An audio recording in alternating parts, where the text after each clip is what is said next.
Hello, I am Tripp, and welcome to day 2 of 30 days of Shut the Hell Up. Every day this month we are going to just scratch the surface. Of course, I can't go through the entire book in just a few minutes every day.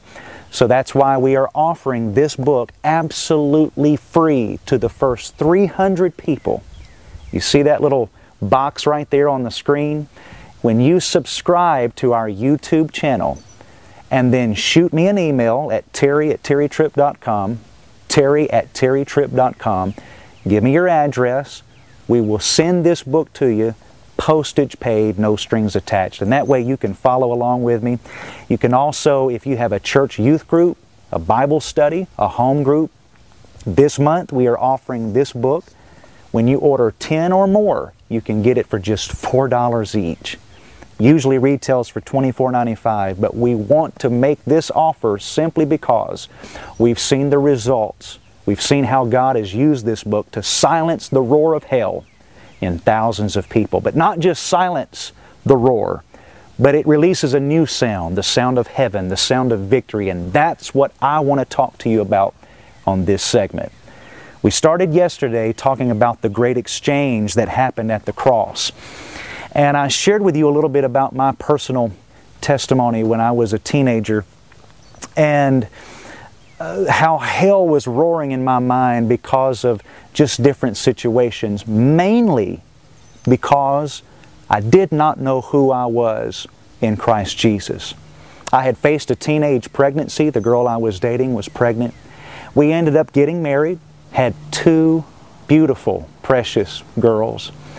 And then 6 years later came the divorce. And as you can imagine, as a young minister, how hell started roaring other things. You'll never go minister. Your ministry's over with.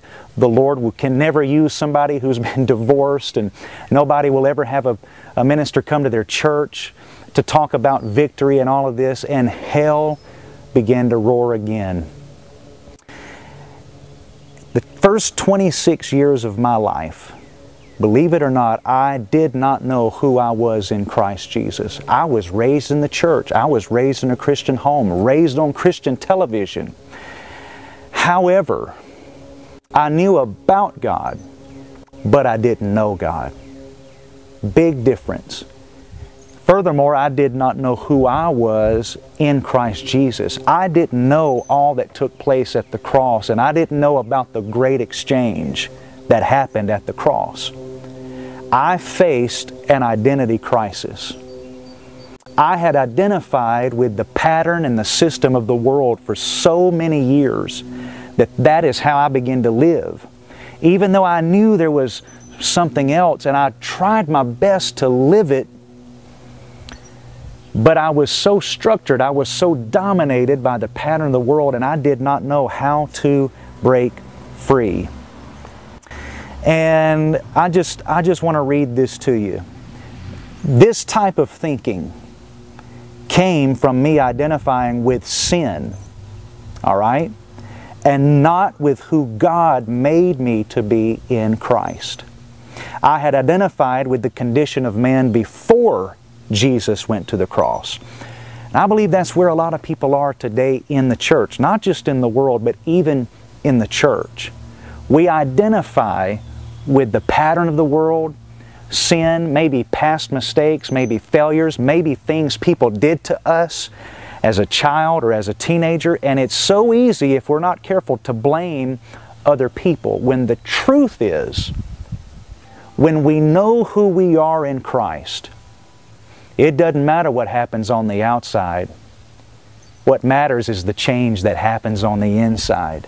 When Christ went to the cross, He changed you on the inside. And you don't have to allow past mistakes, failures, or things that other people did to roar in your mind any longer. Why? Because Jesus took that at the cross. And right now, if you will just set your mind on what He did for you, take these few moments and just set your mind on how much He loves you today and how much He cares for you right now, no matter where you are in the world and no matter what you're facing in life. If you'll take this moment and set your mind on Him, His Word says, I'll keep you in perfect peace. You know what that is? That's shutting the hell up. That's releasing the sound of heaven. And so tomorrow, on the next segment, I'm going to talk to you about the Great Exchange and exactly what that means. But I wanted to take these first couple of days and share with you some things that I have been through. And on the next few segments, I'll tell you how I came out of those things and we ended up in victory. You can too. Stay with me. God bless you.